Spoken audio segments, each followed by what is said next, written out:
You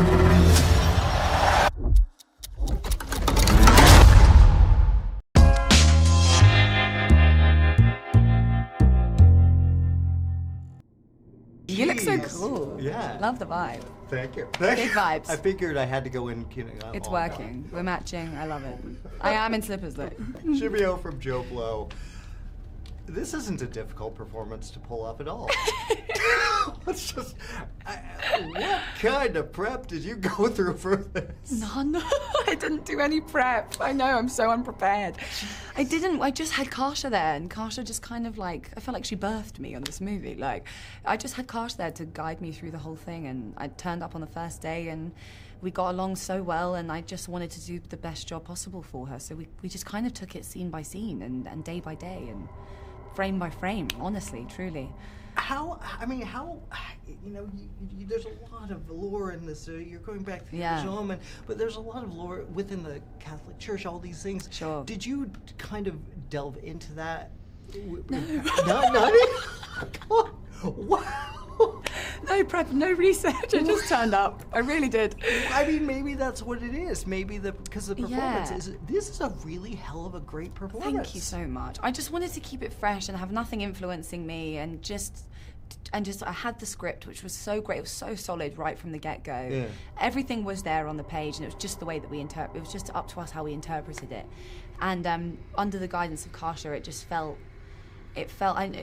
it did feel kind of, not easy, but it felt like it all just kind of was there for us, and we just went for it. Were you an Omen fan? Yeah. Okay. So you kind of knew already what you were going into, even though this one's a little different. A little different. Is it, she's lovely. I just spoke to her.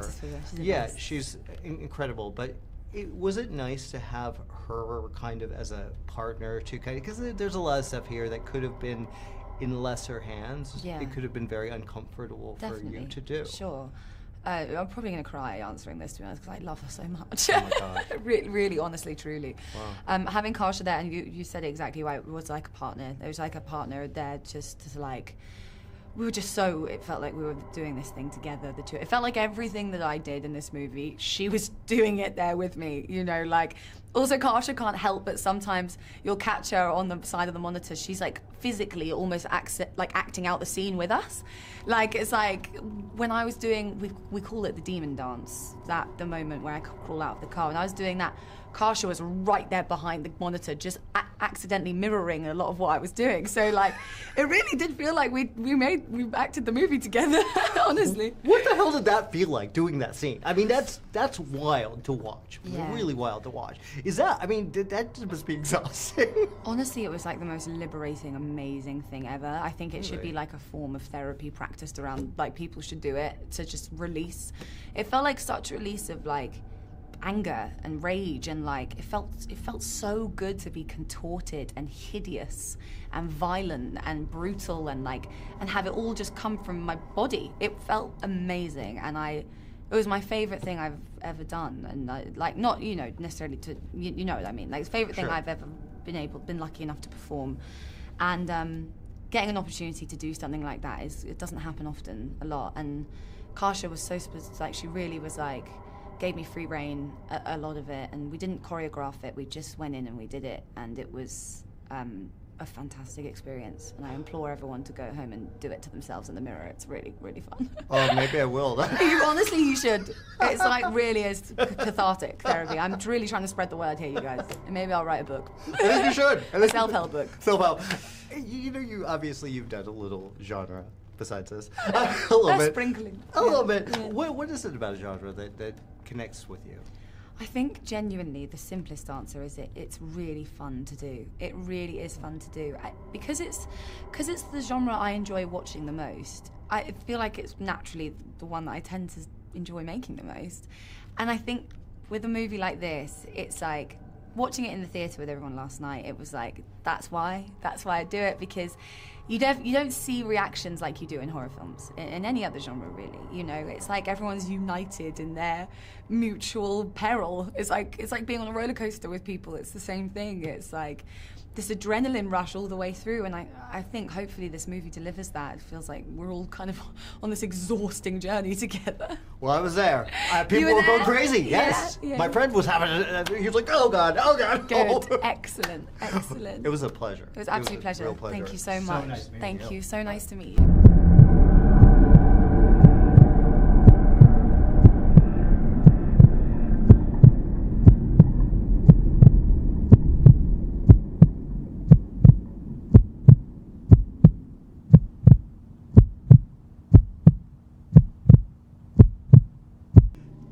We've seen a lot of legacy sequels, and they usually fail heavily on nostalgia, but nothing really fresh.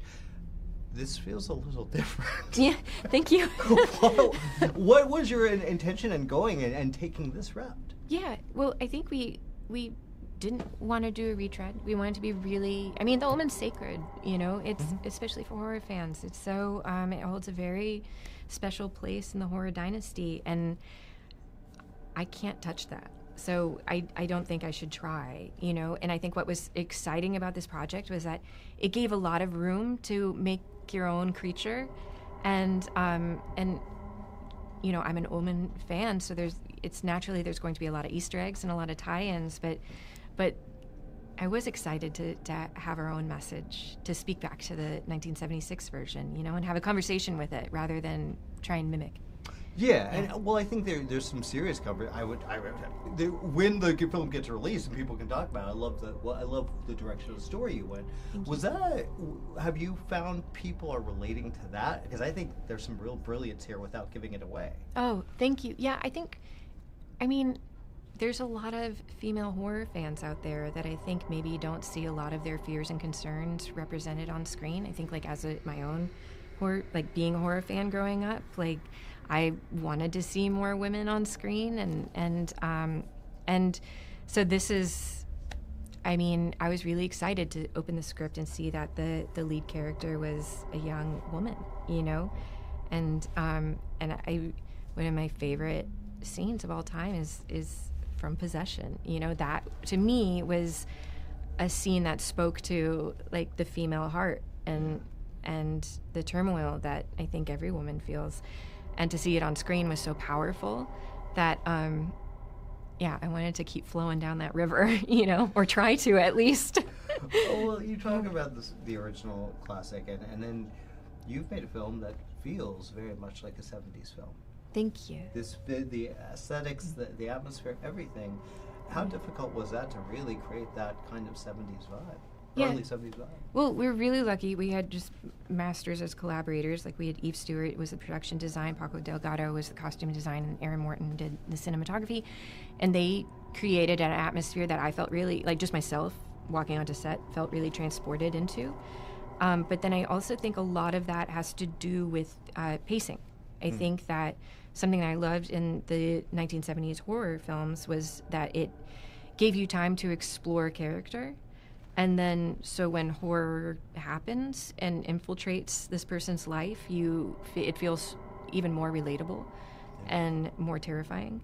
And I think what was really nice was that we were given the time to get to know Margaret. So much of it is told from her POV. It's about this woman's psyche splintering.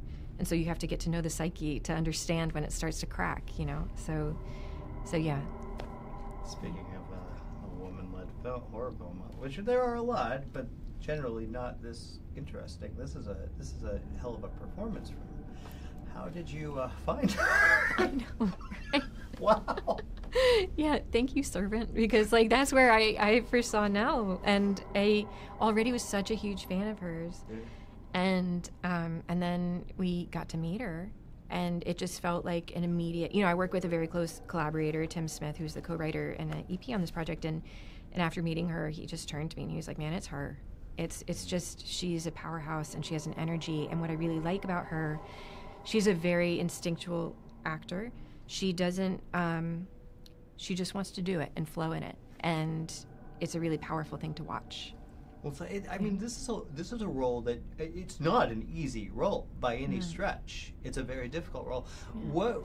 How easily was it for you to kind of connect with her and go, okay, this is what we're doing here, and how deeply did you go into that? I mean, I felt like we were already really on the same page. Like we wanted to make a dent if possible, you know? And so I think in order to do that, we put a lot of trust in each other. And I was really thankful for all the trust she put in me. And I know that you're going through this journey together, and you have to lean on each other quite a bit. And so I think, you know, she had so much on her plate, both physically and mentally, every day. And so kind of, you know, being there for each other was a big part of it. Yeah. Nice. So, now, okay, one of the things with horror films is especially, you either, sometimes you sacrifice the gore to tell a great story, or sometimes the gore is kind of there, spread in. There's some stuff, like I said, I went with somebody who was literally going, oh God, I can't watch this, during a specific scene, which I won't mention. Yeah. Was it tricky to find a balance of, let's make this, it's a dirty little film in a lot of ways. You guys go for it. Yeah. But it also tells this is a character-driven film. That's a balance that not a lot of people can do. Yeah. Well, I appreciate that. Thank you. And I think, you know, the body horror in this was intrinsic to the theme. Yeah. And so you couldn't make this movie talking about birth, forced reproduction, sexual assault. You can't talk about that without seeing the female body being desecrated. And so it was extremely important for us to show those images and to not shy away from that, because that's part of the conversation. And if you're gonna, I think we talked about this as a team quite a bit, is that if we're going to be talking about these themes and these topics during this time, we want to be brave. And it was really nice. I mean, you know, the scene you're talking about, like, Disney supported us in that, which is crazy and really empowering. It's really cool. Well, yeah, and here's the thing. You've done a lot of these really interesting shorts. This is your feature film directorial debut. I feel like you got to tell the story you wanted to tell. This is a brave film in a lot of ways. Thank you. Did you get any fight at all? Well, everything's a huge discussion, you know, always, which I think is really good, just because, I mean, the worst thing you do is tackle this sacred film with this, you know, this very intense content, and you don't have a very real discussion about it amongst all of your collaborators. And so that was, sure, there's, you know, this push and pull, but I mean, everybody was really in support of this film, which I think is why it exists. And yeah, it was very nice to have, and you know, it was really nice. What's going on? This is lovely, you know? Yeah. So yeah. One of the things I loved is how detailed the nuns and the habits and what they were doing. Nuns' habits, what they were doing. Was that kind of fun to kind of explore? Yeah, the nuns. Do you mean like just the nuns in general? Yeah, just everything about the church and the way their way they acted, the way they're laying on the floor, all that stuff. Yeah, it was really interesting, and it was also like there's like this strange dichotomy going on, because we were talking about women's bodies, women's sexuality, but then also all day you're on set with these women that are very buttoned up and covered up, you know, so it was really important to try and like humanize all these women underneath the habit. And I think Paco Delgado, who did our costumes, did such an amazing job. He worked, you know, with tailors from the Vatican to make a lot of the costumes. He designed these habits to like move like metronomes, but then also be very flowing like ghosts, you know. So it, like, there's so much story in those costumes and all those women. I think we just wanted more nuns all the time. Let's get more nuns in here, you know. So I mean, don't we always? Always, yes. That's my new motto. Yeah. Well, it was a pleasure talking to you. Okay. Well, thank you so much. A great film. Thanks so really much. I great really film. appreciate it. You don't have to be afraid. This child is his way.